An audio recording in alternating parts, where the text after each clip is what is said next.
지금 이게 무슨 상황인지 설명해봐. 어머니, 그게 아니라요. 친정어머니가 애도 봐주시잖아요. 그래서 생활비로 조금 챙겨드린 거예요. 사돈댁은 300씩 주고 너네는 내 카드 쓰고 있었냐? 저 명품 가방도 생활비로 산 거야? 시댁에서 집도 사주고 용돈도 주니까 당연한 줄 알지? 시댁을 아주 호구로 알아. 어머님, 이제 다시는 안 그럴게요. 한 번만 용서해주세요. 너희한테 주는 지원 전부 다 끊을 테니 알아서 살아봐. 엄마, 너무하세요. 엄마는 손주도 안 보고 사실 거예요? 허? 지금까지 손주 얼굴 한번 보여달라고 사정사정해도 안 보여줬잖아. 이제 나도 손주 안 보면 그만이야. 엄마, 너는 조용히 해. 내 마누라하고 장모가 엄마를 ATM기 취급할 때 넌 뭐 했어? 그리고 이 아파트도 내가 사준 거니? 비워줬으면 좋겠구나. 안녕하세요. 오늘의 사연 주인공은 올해 66세가 되신 김옥자 할머니입니다. 김씨 할머니는 어린 시절 정말 지독한 가난 속에서 살아오셨습니다. 끼니를 해결하기조차 어려운 날들이 많았고, 가족 모두가 하루하루를 버텨내는 것만으로도 힘든 시절이었습니다. 보리밥에 된장국 한 그릇도 귀하던 그 시절 김씨는 늘 배고픔과 싸워야 했죠. 텅 빈 배를 부여잡고 화장실에 앉아있던 그 시간들이 지금도 생생하다고 하십니다. 그래서 그런지 지금도 학교 앞을 지나면 마음이 먹먹해지곤 하셨죠. 그러나 지금은 남부럽지 않은 풍족한 삶을 살고 계십니다. 이런 변화는 하루아침에 일어난 것이 아니었죠. 김 씨의 아버지는 어려운 상황 속에서도 부동산 투자에 관심을 두고 무리해서라도 땅을 사셨습니다. 당시 가족의 형편으로는 이해하기 어려운 결정이었습니다. 김 씨의 어머니는 아버지의 행동을 전혀 이해하지 못하며 매번 원망을 쏟아냈습니다. 그 돈으로 쌀이나 사오라니까. 무슨 땅은 왜 산다고 그래요? 지금 우리 사정 뻔히 몰라요? 어머니는 분통을 터뜨리곤 했습니다. 아버지가 사둔 땅은 바로 지금의 분당 지역이었습니다. 당시만 해도 분당은 완전히 개발되지 않은 시골 땅이었기 때문에 주변 사람들은 모두 아버지를 만류했습니다. 그런 시골의 땅을 사서 뭐 하려고? 논이랑 밥뿐인데. 이웃들은 한결같이 그런 말을 했죠.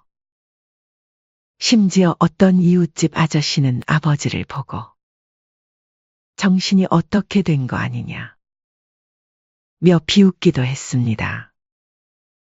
하지만 아버지는 고집을 꺾지 않았습니다. 그렇게 힘든 시절을 버텨낸 끝에 기적 같은 일이 일어났습니다. 분당 신도시 개발 계획이 발표된 것입니다. 시간이 흘러 세월이 지나고 분당 지역은 급격한 개발과 함께 땅값은 폭등했고, 김 씨의 아버지는 그 땅을 높은 가격에 팔게 되었습니다. 그 결과 김 씨 할머니의 집안은 오랜 가난의 굴레에서 벗어나게 되었죠. 그 순간은 김 씨 할머니의 삶에서 가장 극적인 변화의 순간이었습니다. 그렇게 얻게 된 재산으로 김 씨는 결혼 후 하나뿐인 아들 준호를 키우는 데 썼습니다. 김 씨는 어린 시절의 서름과 결핍을 누구보다 잘 알고 있었습니다. 그래서 자신의 아들만큼은 그런 가난을 겪지 않도록 최선을 다했습니다. 내가 못 누렸던 건 우리 아들만큼은 누리게 해야지. 이것이 김 씨의 변함없는 신념이었습니다. 김 씨는 아들 준호를 위해 물심양면으로 지원을 아끼지 않았습니다. 어린 시절 가난 때문에 하고 싶어도 할 수 없었던 모든 것을 아들에게 해주고 싶었던 거죠. 준호야, 학원 끝나고 뭐 먹고 싶니? 엄마, 오늘은 햄버거 먹고 싶어요. 그래, 우리 아들 좋아하는 거 다 먹자. 아들이 먹고 싶어 하는 음식, 배우고 싶어 하는 학원, 필요한 물건들이라면 무엇이든 지원해줬습니다. 다른 아이들이 가진 것은 준호도 꼭 가질 수 있게 해주었고, 때로는 더 좋은 것을 사주기도 했습니다. 아들은 그런 어머니의 열렬한 지원 덕분에 무사히 서울의 대학에 합격했습니다. 물론 대기업에 들어가지는 못했지만 적당한 회사에 취직해 나름대로 안정적인 직장 생활을 하고 있었습니다. 김 씨는 그런 아들이 늘 자랑스러웠습니다. 하지만 한편으로는 세상 물정 모르고 편하게 자란 아들의 모습을 보며 김 씨는 점점 더 걱정이 커져갔습니다. 준호야, 이제 취직했으니까 슬슬 독립해야지. 엄마, 제 월급으로는 생활하기도 빠듯해요. 조금만 도와주세요. 직장에 들어간 후에도 아들은 여전히 김 씨에게 의존했습니다. 아들이 한 번도 가난이라는 걸 겪어본 적이 없으니 혹시라도 세상의 어려움이나 돈의 소중함을 모르는 건 아닐까? 김 씨는 밤마다 그런 생각에 잠을 설쳤습니다. 아들이 당연함 속에서 자라난 탓에 자신이 가진 것의 가치를 모르고 모든 걸 부모에게 의지한 채 자신의 삶을 꾸려갈 줄 모르는 사람이 될까 염려가 되었습니다. 아들이 지금까지는 큰 문제는 없이 자라주었지만 앞으로는 어떨지 알 수 없었기 때문이죠. 내가 아들을 잘못 키웠나? 너무 해달라는 대로 다 해준 게 오히려 독이었을지도. 라며 김 씨는 생각이 들었지만 이미 지난 일을 되돌리기엔 늦었죠.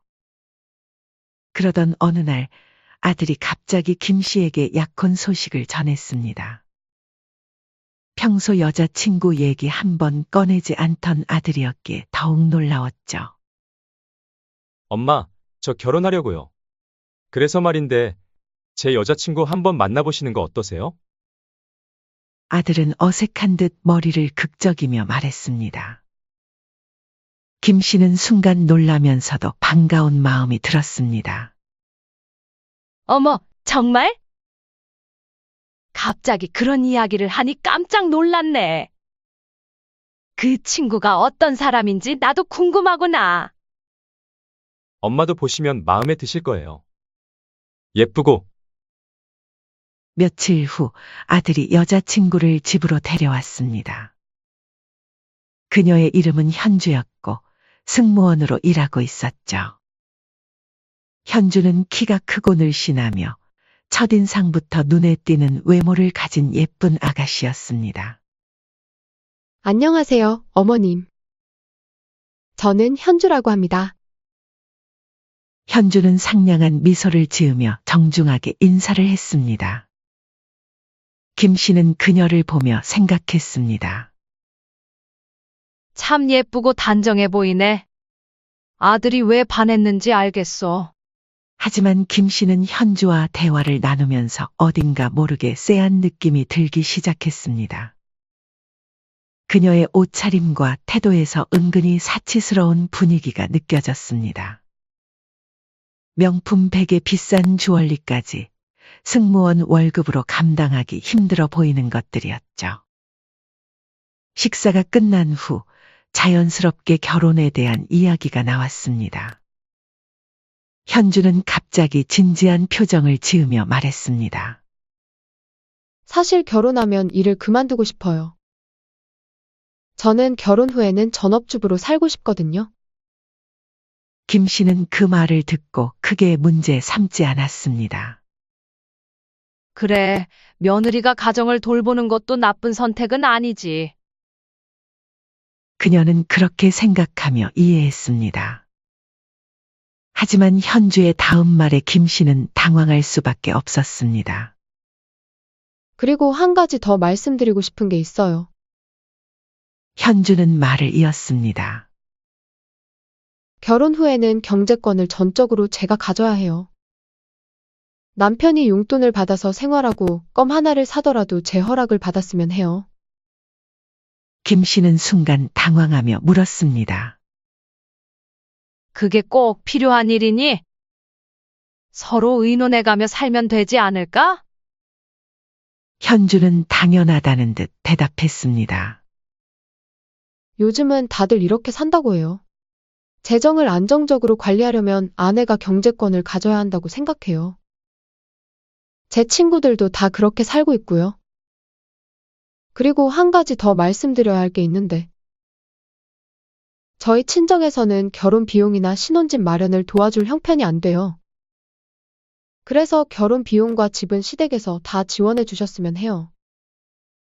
그 말을 듣는 순간 김 씨는 속이 답답해졌습니다.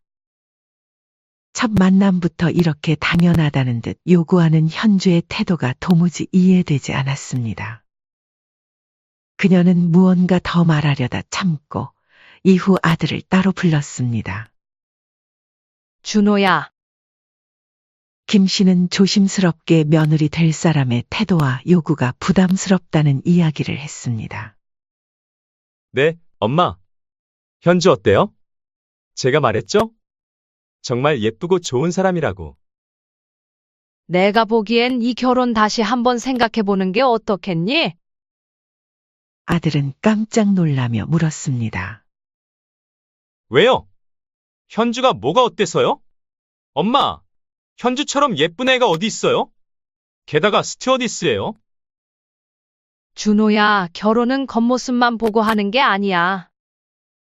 둘이 살면서 경제적인 문제도 있고, 엄마, 저 이 나이 되도록 여자친구 한 번 제대로 못 사귀었잖아요. 현주 아니면 저는 절대 결혼 안 하고 혼자 늙어 죽을 거예요. 제발 허락해 주세요. 아이고, 두야.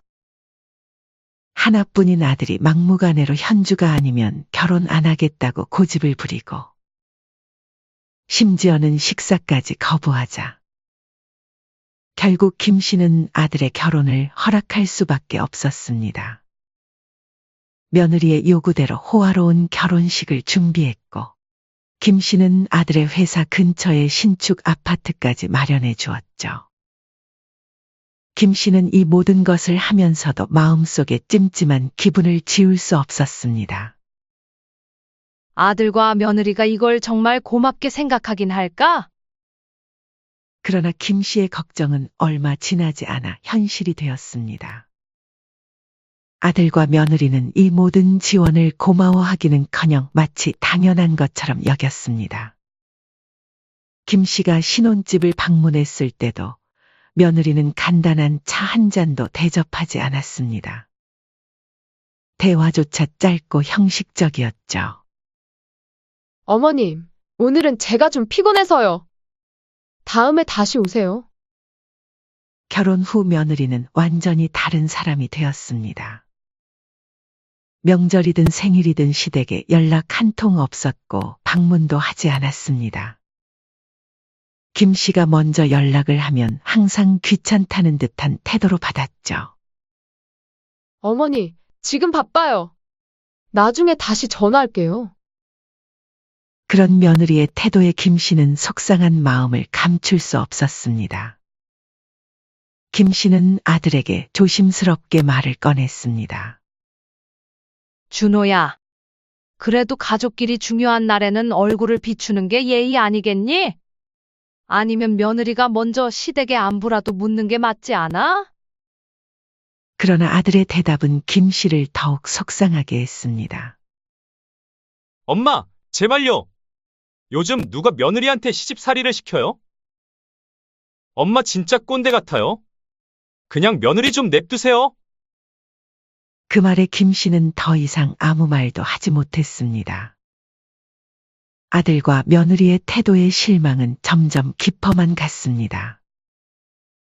며느리가 불편해하니 김 씨는 더 이상 며느리와 만남을 가지지 않았습니다. 연락도 하지 않은 채 남처럼 지냈죠.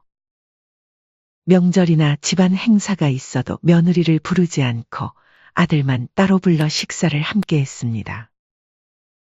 그렇게 지내는 것도 나쁘지 않았습니다. 오히려 속 편하기도 했습니다. 며느리의 눈치를 보지 않아도 되니까요. 하지만 그것도 잠시였습니다. 어느 날 며느리에게서 갑작스러운 연락이 왔습니다. 무슨 일이지? 김 씨는 의아해하며 전화를 받았습니다. 며느리의 밝은 목소리가 들려왔습니다. 어머니, 저 임신했어요. 정말이냐? 잘 됐다. 축하한다. 김 씨는 진심으로 축하하며 기뻐했습니다. 그러나 기쁨도 잠시, 며느리는 금세 투정 섞인 목소리로 말을 이었습니다. 손주도 생겼는데 혹시 뭐 해주실 거 없으세요? 요즘 임산부 영양제도 비싸고. 그 말을 듣는 순간 김 씨는 당황했습니다. 평소에는 연락 한 번 없다가 필요할 때만 연락해 오는 며느리가 괘씸했죠. 하지만 임신한 며느리에게 스트레스를 주고 싶지는 않았습니다. 그래. 임신했으니 조심해야지. 앞으로 아이 키울 준비 잘하거라. 김 씨는 마음을 다잡고 짧게 대답했습니다. 10달이 지나 며느리는 건강한 남자아이를 출산했습니다. 김 씨는 첫 손주를 볼 생각에 가슴이 벅차올랐습니다. 얼른 새 식구를 환영해주고 싶은 마음이 굴뚝 같았습니다. 준호야, 손주 보러 집에 가도 되니? 내가 미역국이랑 삼계탕도 준비했어. 엄마, 현주가 아직은 좀.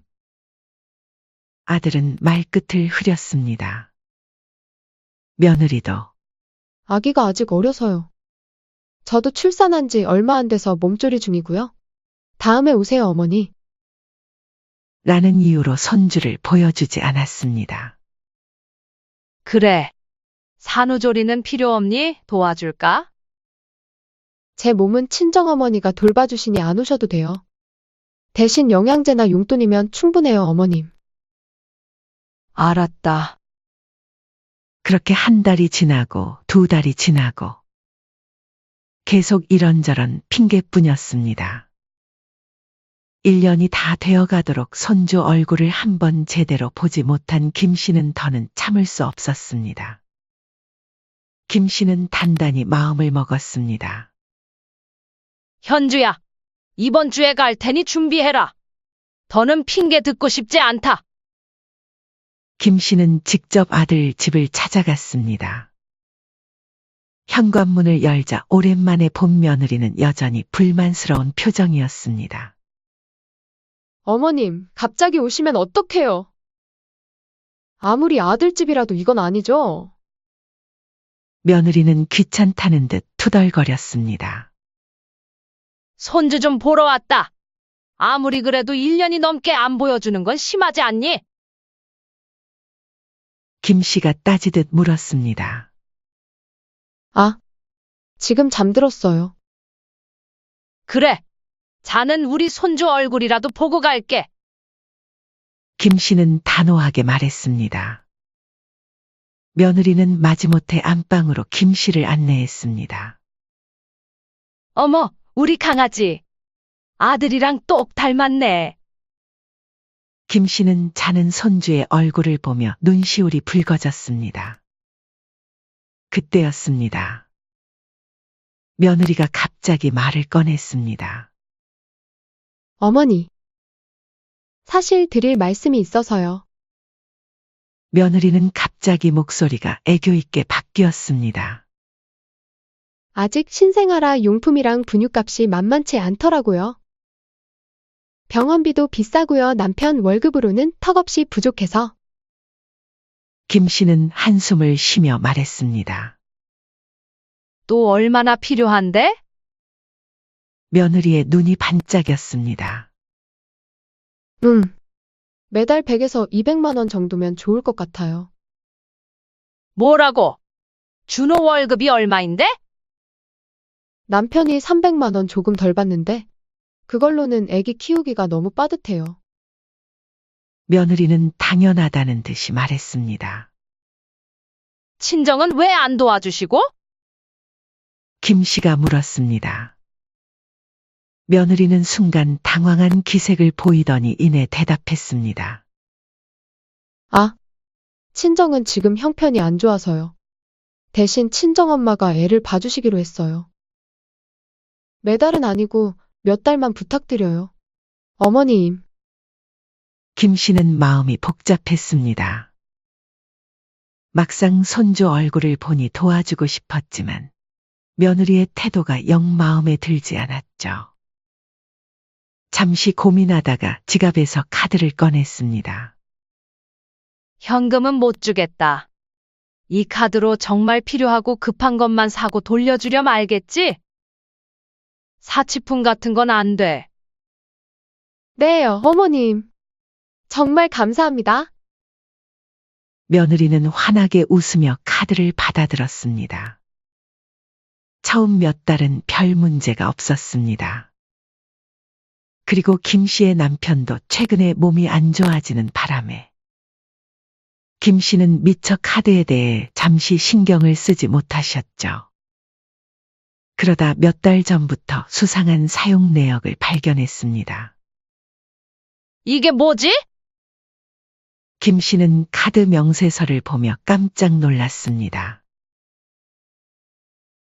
100만 원, 200만 원으로 늘더니 심지어 이번 달엔 300만 원이 넘는 결제 내역이 있었던 것이었죠. 준호야? 이거 어떻게 된 거니? 김 씨가 아들에게 전화했습니다. 아, 그게 엄마. 현주가 애기 용품 사는데 좀 비싼 걸로 샀나 봐요. 애기 물건이 300만 원이나 한다고. 도대체 뭘 산 거야? 그게 저도 자세히는 모르겠어요. 현주가 필요하다고 해서. 김 씨는 이번만큼은 넘어가기로 했습니다. 하지만 카드는 돌려받기로 했죠. 이번만 봐준다? 하지만 카드는 당장 내놔? 그날 저녁 카드를 돌려받으러 아들 집에 가는 길에 김 씨는 근처 마트에 들렀습니다. 장을 보고 있는데 낯익은 얼굴이 보였습니다. 아이고, 사돈. 여기서 다 만나네요. 안사돈이 고개를 돌렸습니다. 그런데 순간 사돈의 팔에 걸린 명품 가방이 눈에 들어온 것입니다. 어머, 가방이 참 예쁘네요. 새로 사신 거예요? 김 씨가 물었습니다. 사돈은 순간 당황한 기색이 역력했습니다. 아, 이거요. 그냥 사게 산 거예요. 하지만 김 씨는 그 가방을 알아봤습니다. 고가의 명품이었죠. 김 씨는 사돈의 행동을 유심히 지켜보았습니다. 사돈이 계산대에서 결제 후 카드를 받았을 때 김 씨의 심장이 멈추는 것 같았습니다. 혹시 방금 제 카드로 결제하신 거예요? 사돈은 깜짝 놀라 카드를 황급히 감추려 했지만 이미 늦었습니다. 김 씨의 카드였습니다. 이게 어떻게 된 일이에요? 아, 그게. 사돈은 얼굴이 하얗게 질렸습니다. 김 씨는 그 자리에서 바로 카드사에 전화를 걸었습니다. 확인된 최근 카드 내역은 가히 충격적이었습니다. 롯데백화점 명품관 320만 원, 압구정 피부과 120만 원, 일식당 75만 원. 이게 이 카드로 쓴 게 맞나요? 네, 맞습니다. 모두 정상 승인된 거래입니다. 며느리가 손주의 육아용품을 위해 썼다는 말은 모두 새빨간 거짓말이었던 것입니다. 백화점 명품관에서의 쇼핑, 강남 피부과 시술비, 심지어 사돈의 계모임 식사비를 대신 계산하기까지. 시댁의 돈을 친정의 사치와 생활비로 빼돌리고 있었다는 사실을 알게 되었습니다. 이럴 수가. 김 씨는 참을 수 없는 분노가 치밀어 올랐습니다. 아들의 집으로 간 김 씨는 곧바로 아들 부부와 사돈을 불렀습니다. 저녁이 되자 거실에는 무거운 공기가 감돌았습니다. 아들과 며느리 그리고 사돈이 고개를 숙인 채 앉아 있었죠. 지금 이게 무슨 상황인지 설명해봐. 왜 안사돈이 내 카드를 쓰는 거니? 사돈, 그게 제가 손주 돌보느라 힘들어서요. 제가 조금 썼습니다. 정말 미안해요. 사돈은 변명하려 했습니다. 며느리 역시 당황하며 변명했습니다. 어머니, 그게 아니라요. 친정어머니가 애도 봐주시잖아요. 그래서 생활비로만 쓰신 거예요. 이번 달 카드값이 300만 원이 넘게 나왔어? 이 명품 가방도 생활비로 쓴 거니? 시댁에서 집도 사주고 혼수 사주고 해주는 게 당연한 줄 알지? 시댁을 아주 호구로 알아. 아들은 옆에서 쭈뼛거리며 서 있기만 했습니다. 너는 이걸 다 알고 있었니? 김 씨가 아들에게 물었습니다. 그게 알면서도 못 본 척한 거구나. 김 씨의 목소리에 실망감이 가득했습니다. 어머님, 이제 다시는 안 그럴게요. 한 번만 용서해 주세요. 며느리가 울먹이며 말했습니다. 김 씨는 마치 오래된 영화의 한 장면처럼 지난 시간들이 스쳐 지나가는 것을 느꼈습니다. 처음 며느리를 만났을 때의 느낌, 결혼식 때의 불안감, 그리고 그동안의 서운했던 순간들까지. 너희한테 주는 지원 전부 다 끊을 테니 알아서 살아봐. 김 씨는 단호하게 말했습니다. 그러자 아들은 깜짝 놀라며 말했습니다. 엄마, 너무하세요. 엄마는 손주 안 보고 사셔도 돼요? 허? 손주를 핑계로 날 협박하려고 드니? 지금까지 손주 얼굴 한번 보여달라고 사정사정해도 안 보여줬잖아. 이제 나도 손주 안 보면 그만이야. 그리고 너희 아파트 증여 취소 내일 당장 법무사 사무실에 가서 처리할 거야. 어머니, 안 돼요. 그럼 저희는 어디서 살아요? 며느리가 울며 매달렸습니다. 그건 이제 너희가 알아서 해야지. 월세든 전세든 알아서 구해. 엄마, 잘못했어요. 너는 말할 자격도 없어. 내 마누라하고 장모가 엄마를 ATM기 취급할 때 넌 뭐 했어? 그저 눈 감고 있었지? 이제 나도 지쳤다. 그날 밤 집으로 돌아온 김 씨는 오랜만에 편히 잠들 수 있었습니다. 마음 한켠이 아프긴 했지만 이제야 마음 정리가 된 것 같았습니다. 그로부터 며칠 후 김 씨는 법무사 사무실에서 아파트 명의를 자신의 이름으로 되돌리는 서류 작업을 마쳤습니다. 아들과 며느리에게는 단호하게 통보했죠. 3달 안에 이 집 비워라. 손주 생각해서 기한은 넉넉하게 줄게. 그 말을 듣는 순간 아들과 며느리의 얼굴이 하얗게 변했습니다. 아들과 며느리는 다급해진 목소리로 애원하기 시작했습니다. 어머니, 정말 죄송해요. 이제는 손주도 매일 보여드리고 며느리 노릇도 더 잘할게요. 한 번만 기회를 주세요. 지금 와서 손주를 보여주겠다고? 그동안 얼마나 손주 보게 해달라고 애원했는지 잊었어? 시어머니 오면 그렇게 질색팔색하더니 돈 끊기니 보여주는 거야.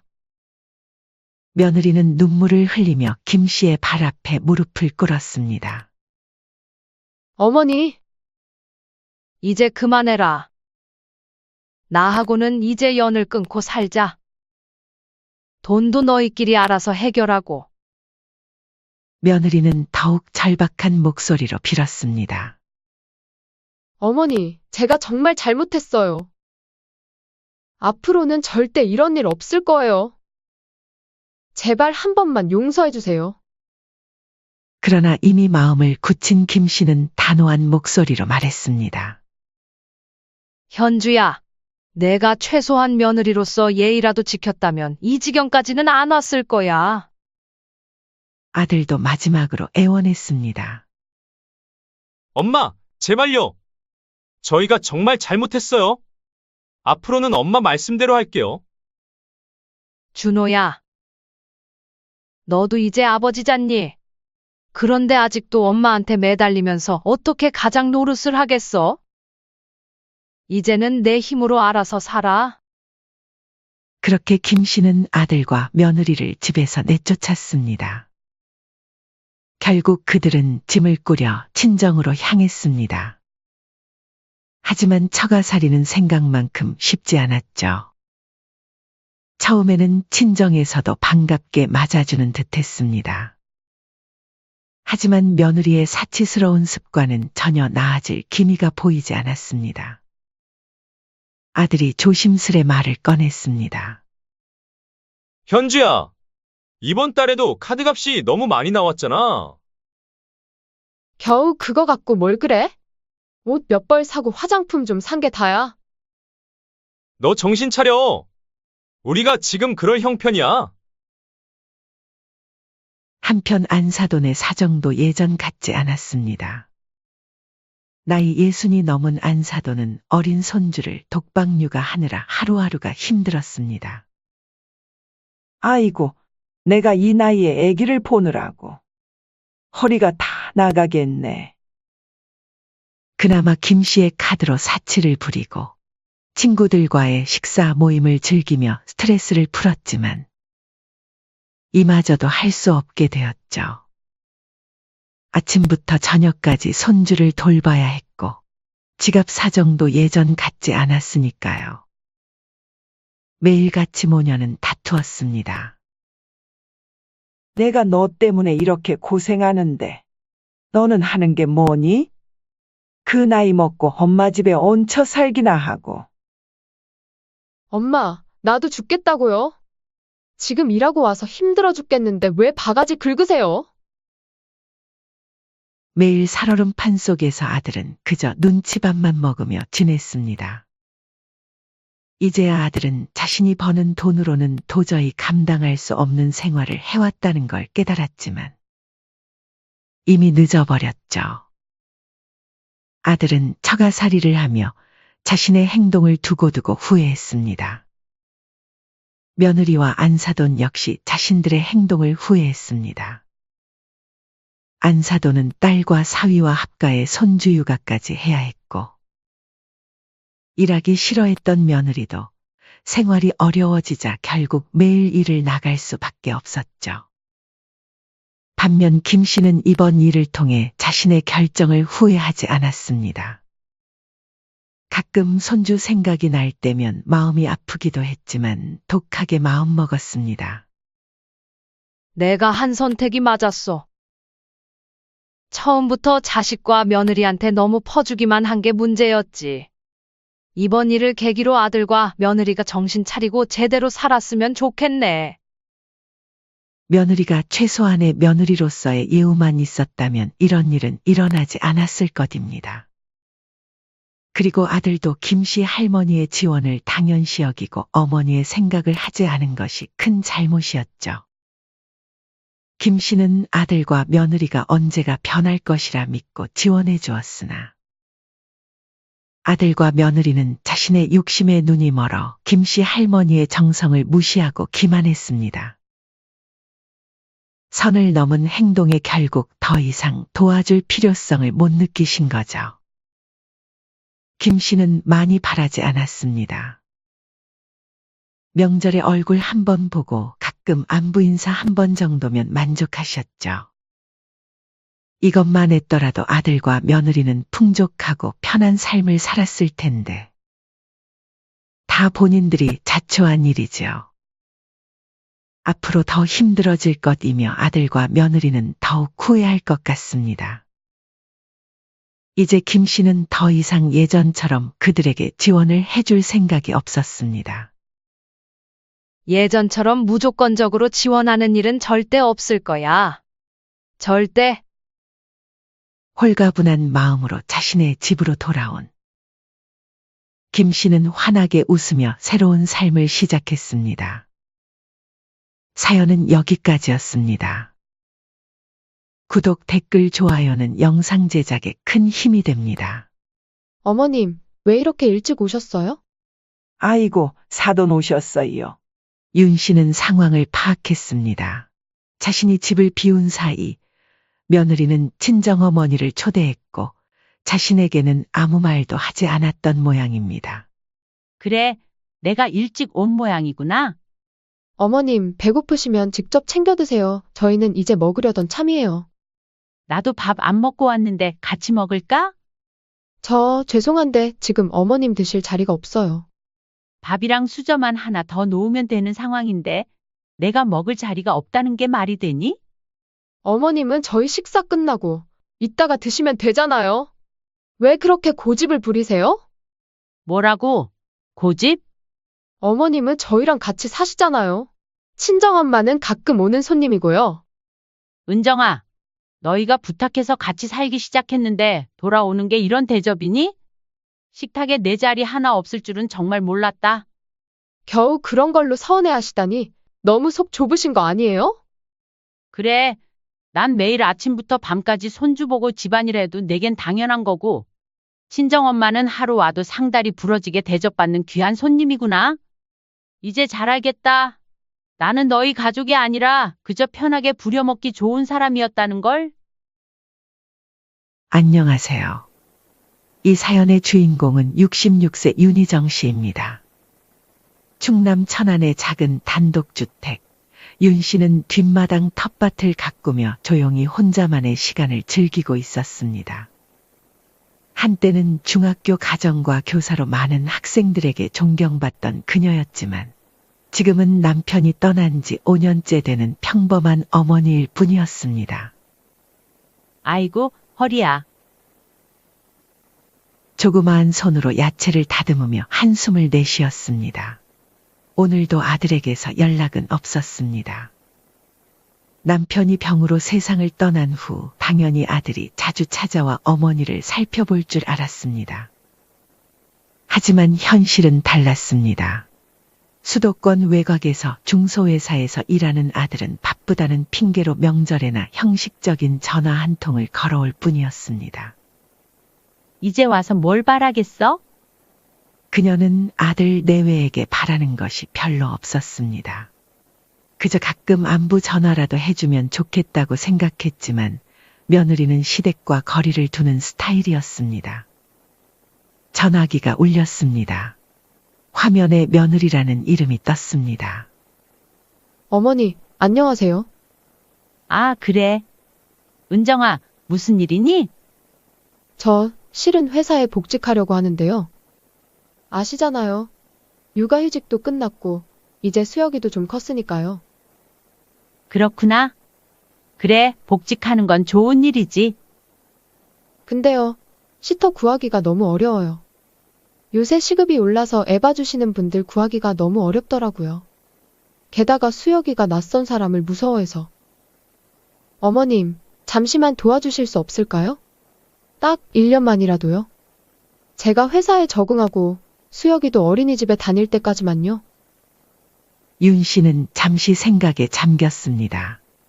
사실 그녀는 자신의 일상을 포기하고 서울로 올라가 손주를 돌보는 일에 큰 부담을 느꼈습니다. 하지만 동시에 손주 수혁이의 얼굴이 떠올랐습니다. 좀 생각해 볼게. 윤 씨가 조금 냉담하게 대답하자 며느리의 목소리가 다급해졌습니다. 어머님, 정말 다른 방법이 없어서 부탁드리는 거예요. 얼마 지나지 않아 이번엔 아들에게서 전화가 왔습니다. 엄마, 은정이 얘기 들었지? 우리가 정말 곤란해서 그래. 제발 이번 한 번만 도와줘. 엄마가 아니면 정말 방법이 없어. 윤 씨는 아들의 말에 한숨을 내쉬었습니다. 알았어. 올라갈게. 단 1년만이야. 그 이상은 안 돼.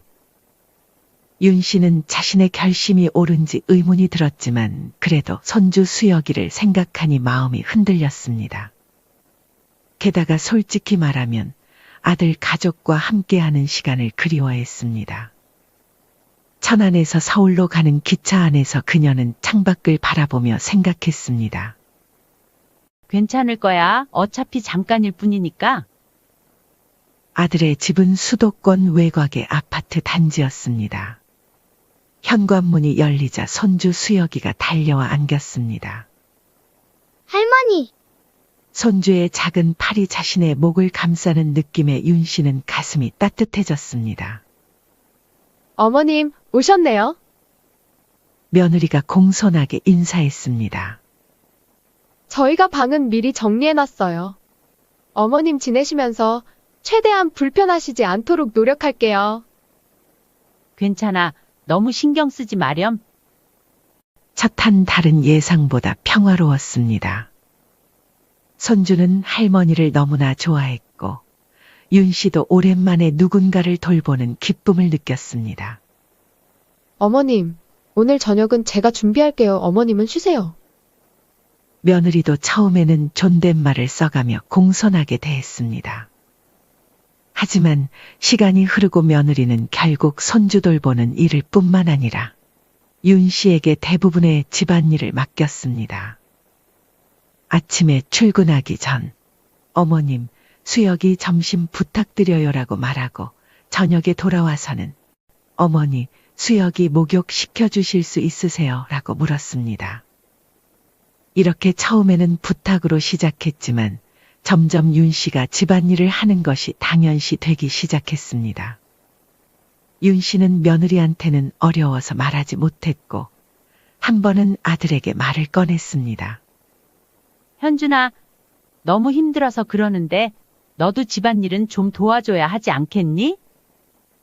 그러자 아들은 바쁜 회사 일을 핑계로 대답을 회피했습니다. 엄마, 요즘 프로젝트가 바빠서 그래. 이것만 끝나면 내가 더 도울게. 엄마 미안해. 하지만 아들한테 바쁘지 않은 날은 없었습니다.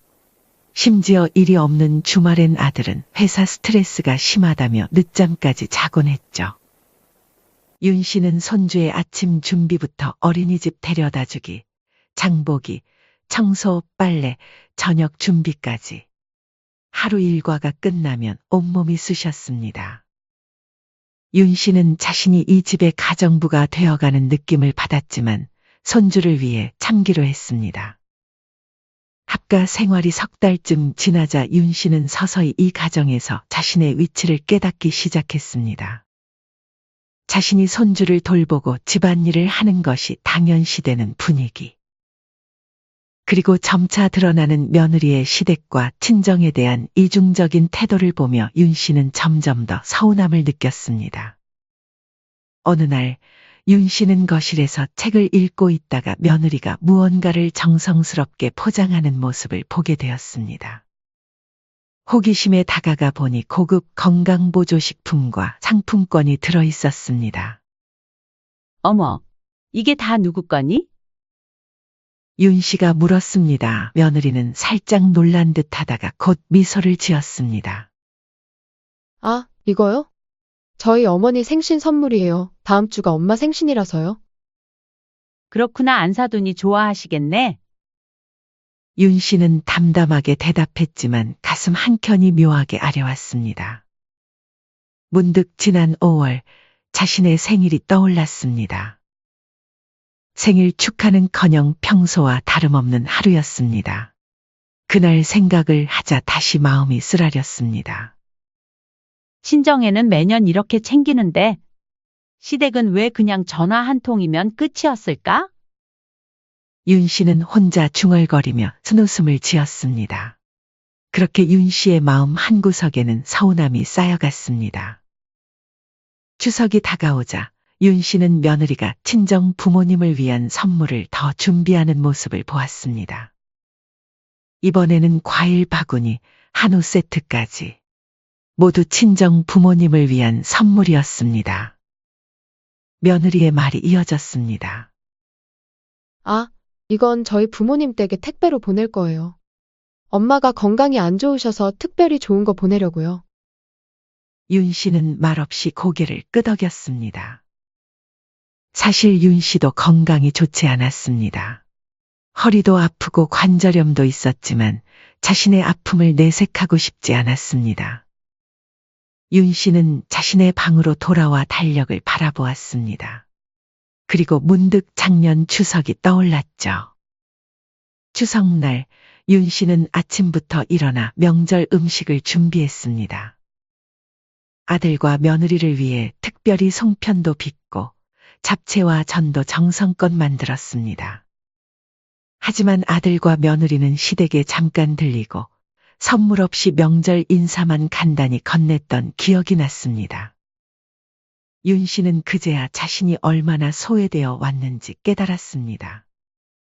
며느리는 친정만 중요하게 생각하고 시댁은 뒷전으로 여겼던 것입니다. 그리고 아들은 그런 아내의 태도를 당연하게 받아들이고 있었습니다. 어느 날 윤 씨는 아들에게 솔직한 마음을 털어놓기로 했습니다. 현준아, 엄마가 할 말이 있어. 네, 엄마, 무슨 일이세요? 은정이가 친정 부모님은 잘 챙기는데 왜 시어머니는 소홀히 하는지 모르겠어? 물론 며느리한테 친정은 특별하지. 하지만 시댁도 가족인데. 아들의 표정이 굳어졌습니다. 엄마, 은정이도 나름대로 최선을 다하고 있어요.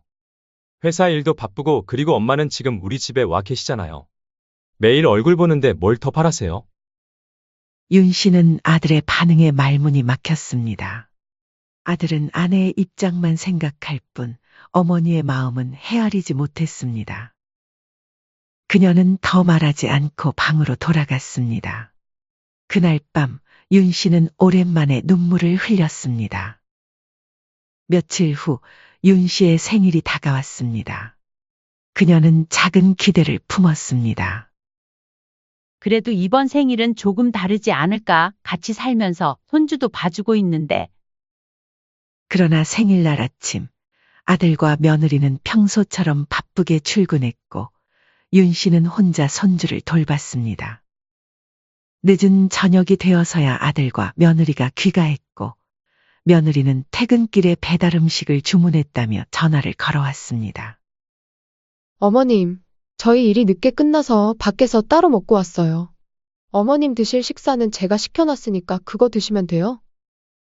배달 음식이 도착했을 때 윤 씨는 가슴이 아팠습니다. 이것이 그녀의 생일상 전부였습니다. 결정적인 사건은 윤 씨가 천안에 사는 오랜 친구와 약속이 있어 하루 외출했을 때 일어났습니다. 그날 아침 윤 씨는 며느리에게 오늘 친구 만나러 천안에 다녀올게라고 말했고 며느리는 별다른 반응 없이 네라고 대답했습니다. 윤 씨는 아침 일찍 집을 나서 천안으로 향했습니다. 오랜만에 고향 친구들을 만나 차를 마시며 담소를 나누었고 오랜만에 자유로운 시간에 마음이 한결 가벼워졌습니다. 그리고 저녁 6시쯤 서울로 돌아왔습니다. 아들의 아파트 현관문을 열자 예상치 못한 광경이 펼쳐졌습니다. 거실 식탁에는 풍성한 음식이 차려져 있었고 낯선 중년 여성이 앉아 있었습니다. 그 중년 여성은 며느리의 친정어머니였습니다. 어머님, 왜 이렇게 일찍 오셨어요? 며느리의 당황한 목소리에 윤 씨는 순간 얼어붙었습니다. 그제야 윤 씨는 상황을 파악했습니다. 자신이 집을 비운 사이 며느리는 친정어머니를 초대했고 자신에게는 아무 말도 하지 않았던 것입니다. 윤 씨는 천천히 식탁을 바라보았습니다. 정성스럽게 차려진 상에는 비싼 회와 갈비, 각종 반찬들이 놓여 있었습니다. 아들과 손주 그리고 며느리의 친정어머니 자리에는 정갈한 수저와 그릇이 놓여 있었지만 그곳에 윤 씨의 자리는 없었습니다. 며느리의 친정어머니는 살짝 당황한 듯했지만 금방 미소를 지으며 아이고, 사돈 오셨어요. 라고 인사했습니다. 하지만 윤 씨의 눈에는 그 미소조차 거슬렸습니다. 그 옆에서 아들은 눈을 피하며 윤 씨의 눈치만 보고 있었죠. 윤 씨는 허탈한 웃음을 지었습니다. 그래, 내가 일찍 온 모양이구나. 며느리가 어색하게 웃으며 말했습니다.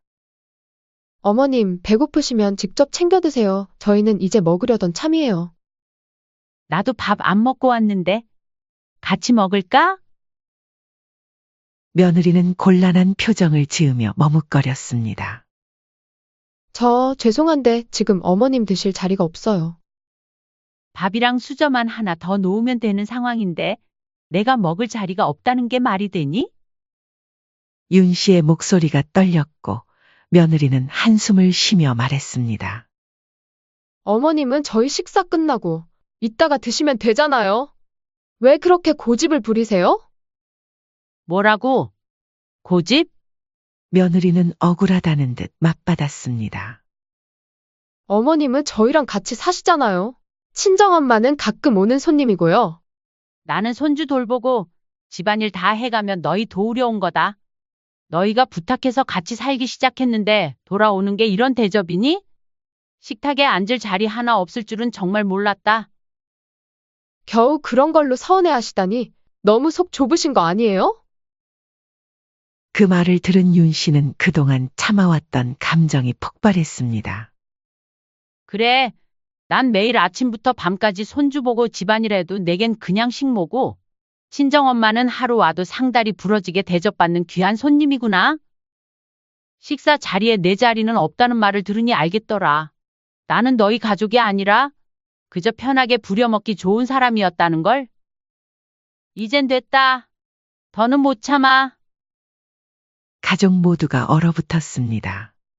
아들은 어쩔 줄 몰라 했고 친정어머니는 고개를 숙였습니다. 윤 씨는 더 이상 참을 수 없다는 생각이 들었습니다. 그녀는 조용히 자신의 방으로 들어가 문을 닫았습니다. 문 밖에서는 어색한 침묵만이 흐르고 있었습니다. 윤 씨는 침대에 앉아 떨리는 손으로 얼굴을 감쌌습니다. 그동안 참아왔던 눈물이 한꺼번에 쏟아졌습니다. 이제 이렇게는 못 살겠어. 윤 씨는 눈물을 닦으며 결심했습니다. 더 이상 이 집에서 머물 수 없었습니다. 짐을 꾸릴 시간도 없었지만 당장 필요한 물건들만 가방에 넣었습니다. 그리고 밤이 깊어 모두가 잠든 시간, 윤 씨는 조용히 집을 나서고 택시를 타고 터미널로 향하는 동안 윤 씨의 마음은 무거웠습니다. 아무런 말도 남기지 않고 떠나는 것이 옳은지 고민했지만 설명을 해도 아들과 며느리가 이해할 것 같지 않았습니다. 특히 아들은 항상 아내의 편만 들었으니까요. 천안으로 가는 막차 버스에 올라타면서 윤 씨는 창밖을 바라보았습니다. 서울의 불빛이 점점 멀어지는 것을 보며 그녀는 한숨을 내쉬었습니다. 다음 날 아침 아들에게서 전화가 왔습니다. 목소리에는 걱정과 당혹감이 섞여 있었습니다. 엄마, 어디 계세요? 갑자기 어디로 가신 거예요? 천안 집에 돌아왔다. 왜 말씀도 없이 그러셨어요? 저희가 얼마나 걱정했는지 아세요? 윤 씨는 쓴웃음을 지었습니다. 진짜 걱정한 거 맞니? 손주를 돌봐줄 사람이 없어서 당황한 거겠지? 엄마, 그날은 그냥 좀 오해가 있었던 거예요. 엄마니까 좀 이해해줘요. 아내도 일부러 그런 건 아니었어요. 아들은 계속해서 변명했고 그 말들 속에서 윤 씨는 진정한 사과나 반성의 기미를 찾을 수 없었습니다. 윤 씨는 이내 단호하게 말했습니다. 현준아, 난 이제 천안에서 살 거야. 너희랑 절대 다신 합가 안 해. 그날 이후로 아들은 여러 번 전화를 걸어왔습니다. 처음에는 화해를 청하는 듯 했지만 점차 손주를 돌봐달라는 부탁으로 변해갔습니다. 며느리는 직접 연락하지 않았고 항상 아들을 통해 의사를 전달했습니다. 윤 씨는 모든 부탁을 단호하게 거절했습니다. 아들과 며느리 둘 다 반성의 기미가 없어 보였습니다. 그들은 단지 자신들의 필요에 따라 윤 씨를 이용하려 할 뿐이었습니다. 말이 안 통하니 똑같이 돌려줘야 이해하겠네. 석 달이 지나고 설날이 다가왔습니다. 윤 씨는 달력을 보며 생각했습니다. 이번 명절은 어떻게 보낼까 하다가 문득 다른 좋은 생각이 떠올랐습니다. 이번 기회에 아들과 며느리에게 확실히 가르쳐 줘야겠어? 윤 씨는 아들에게 메시지를 보냈습니다. 설날에 놀러 오렴. 손주도 데리고 와 얼굴 보고 싶네. 오랜만에 우리 집에서 설날을 보내면 좋을 것 같구나. 아들은 즉시 답장을 보냈습니다. 정말요? 갈게요. 아내도 같이 가도 될까요? 윤 씨는 잠시 생각하다가 답장했습니다. 당연하지. 다 같이 와. 설날 아침, 윤 씨는 일찍 일어나 집안을 정리했습니다. 그리고 정성스럽게 음식을 준비했습니다. 하지만 특별한 계획이 있었습니다. 그녀는 식탁을 특별한 방식으로 차렸습니다. 손주 수혁이와 자신의 자리만 정갈하게 세팅했습니다. 밥과 국, 다양한 반찬들을 넣고 수저와 젓가락까지 완벽하게 준비했습니다. 반면 아들과 며느리의 자리에는 깨끗한 접시 하나씩만 덩그러니 놓여 있었습니다. 반찬도 없고 수저도 없었습니다. 이제 곧 오겠지? 윤 씨는 시계를 보며 중얼거렸습니다. 예정된 시간보다 조금 늦게 현관 벨소리가 울렸습니다. 윤 씨는 문을 열었습니다. 할머니, 수혁이가 반갑게 외치며 뛰어들었습니다. 윤 씨는 손주를 꼭 안아주었습니다. 우리 손주 많이 컸네. 아들과 며느리도 인사를 건넸습니다. 며느리의 표정은 여전히 어색했지만 억지로 미소를 지으려 노력하는 모습이었습니다. 어머님, 새해 복 많이 받으세요. 며느리가 공손하게 인사했습니다. 그래, 너희도 복 많이 받아라. 윤 씨는 담담하게 대답했습니다. 그리고 윤 씨는 아들네를 거실로 안내했습니다. 식탁이 보이자 아들과 며느리의 표정이 새하얗게 변했습니다. 얼굴엔 당황스러움과 의아함이 역력했죠. 엄마, 이게 뭐예요? 아들이 조심스럽게 물었습니다. 윤 씨는 천연덕스럽게 대답했습니다. 마침 식사 시간이잖니. 그래서 한상 차려놨어. 며느리가 식탁을 바라보다가 당황한 표정으로 물었습니다. 어머님, 저희 밥은 안 차리셨어요? 윤 씨는 씩 웃으며 대꾸했습니다. 아, 너희는 밥 먹고 올 줄 알았지? 아니면 밖에서 먹고 오는 건 어때? 너희가 알아서 챙겨 먹어. 순간 식탁에 침묵이 흘렀습니다. 아들은 어안이 벙벙한 표정이었고 며느리의 얼굴은 점점 붉어지더니 결국 참지 못하고 말했습니다. 그때 그 일 때문에 이러시는 거예요? 아무리 그래도 차 타고 멀리서 온 손님한테 너무 심하신 거 아니에요? 무시하는 것도 아니고 기분 나빠요.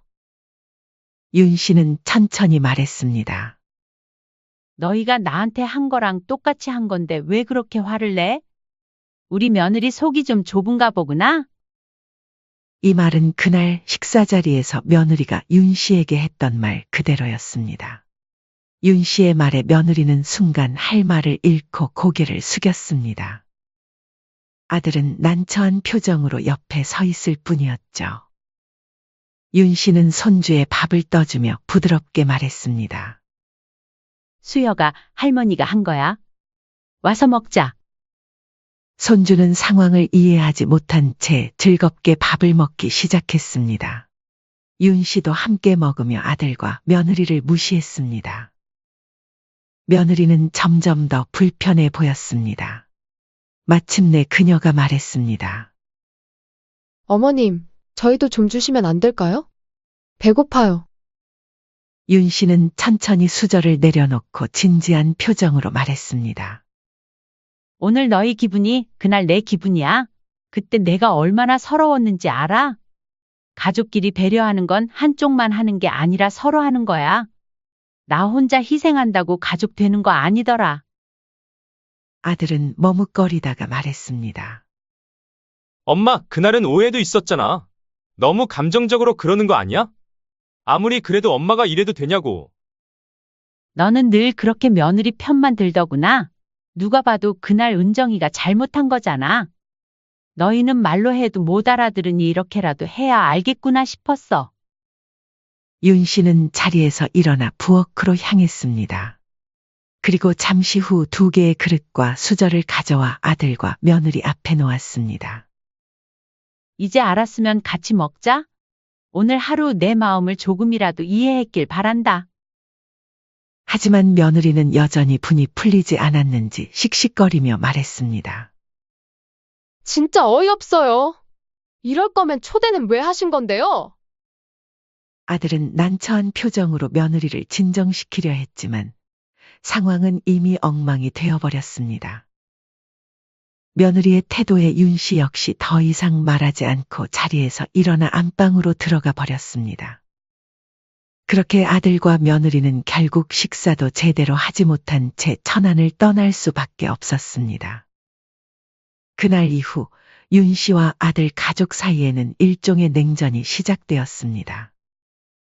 며느리는 윤 씨에게 전혀 연락하지 않았고 손주와의 통화도 점점 줄어들었습니다. 하지만 윤 씨는 전혀 문제 없었습니다. 이제 자신만의 생활에 집중하기 시작했죠. 오랜만에 취미 생활도 다시 시작하고 동네 친구들과 더 많은 시간을 보냈습니다. 텃밭 가꾸기와 복지관 프로그램 참여로 일상은 차츰 활기를 되찾았습니다. 그전에는 자식에게 집착하는 모습을 보였고 외로움을 느꼈지만 이번 일을 통해 가까이 있다고 외로움이 사라지는 게 아니었음을 깨달았습니다. 이제 나이를 먹었으니 외로움을 이겨내는 방법을 택했습니다. 조금 더 자신만을 위한 활동을 하며 활기를 되찾기로 했죠. 새로운 인생 이막이라는 생각으로 하루하루를 보냈습니다. 몇 달이 지난 어느 날 예상치 못한 전화가 걸려왔습니다. 바로 오랜만에 며느리의 전화였습니다. 며느리의 목소리는 지쳐 있었고 눈치를 보며 말했습니다. 어머님, 그동안 잘 지내셨어요? 그래, 오랜만이구나. 무슨 일이니? 저희가 둘째가 생겼는데요. 혹시 이번에도 좀 도와주실 수 있을까요? 윤 씨는 며느리의 전화를 받고 잠시 눈을 질끈 감았습니다. 그 일을 겪고도 다시 부탁이라니. 하지만 이번에는 전혀 다른 감정이 들었습니다. 더 이상의 분노도 배신감도 없었습니다. 그저 담담한 뿐이었죠. 둘째 축하한다. 근데 나 이번엔 못 도와줘. 너희가 알아서 해. 전화 너머로 며느리의 당황한 목소리가 들렸습니다. 어머님, 제발요. 갑자기 둘째가 생겨서 지금 걱정이 이만저만이 아니에요. 첫째도 있고 회사도 계속 다녀야 하는데 진짜 너무 힘들어요. 윤 씨는 침착하게 대답했습니다. 그럼 둘이 맞벌이 그만두든가? 나한테 기댈 생각 마라. 이제 나도 나를 먼저 챙겨야겠어? 며느리는 계속 사정했지만 윤 씨는 딱 잘라 거절했습니다. 얼마 후 아들에게서도 전화가 왔습니다. 목소리에는 절박함이 묻어났습니다. 엄마, 우리 상황 뻔히 다 아시잖아요. 애가 둘이라 돈을 더 들 텐데 외벌이로는 힘들어요. 현준아, 지금 이 상황에서도 너희 사정만 운운하면서 부탁하잖니. 나는 이제 더는 못해. 너희 둘이 직접 겪어보면 내가 어떤 마음이었는지 알게 될 거야. 아들의 목소리가 떨렸습니다. 엄마, 그래도 엄마 손주인데.